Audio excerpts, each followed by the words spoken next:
மூலமா என்ன தெரியுமா? தேவன் ஜெபத்தின் சத்தத்தை கேட்டு நமக்கு மறு உத்தரவு அளிக்கிற தேவன். ஆமென், ஹalleluya. பேசுகிற தெய்வம் நம்ம ஆண்டவர் இயேசு கிறிஸ்து. நீங்க ஜெபத்தை தேவனிடத்தில் வேண்டிக் கொண்டு அதுக்கு மறு உத்தரவு கொடுப்பார். இல்லை, ஆமா, இரி, பொறு, அப்புறம் தருவேன், இப்படி தருவேன், அதுக்கு பதிலாக இது தருவேன், ஏதாவது ஒன்று கர்த்தர் என்ன செய்வார்? மறு உத்தரவு கொடுப்பார். அமைதியா இருக்கிற தேவன் அல்ல, நம்ம ஜெபத்தை தள்ளுகிற தேவன் அல்ல, நம்ம ஜெபத்தை கேட்கிற தேவன். ஆமென், ஹalleluya. உங்க விண்ணப்பத்துக்கு செவி கொடுக்கிற தேவன். ஹalleluya.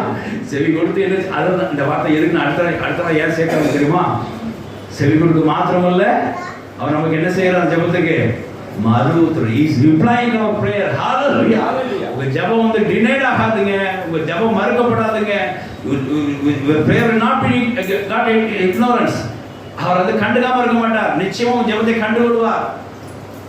உத்தரவு வேணா முன்ன பண்ண இருக்கலாம், நிச்சயம் வேணும் மறு உத்தரவு உண்டு. ஆமென்.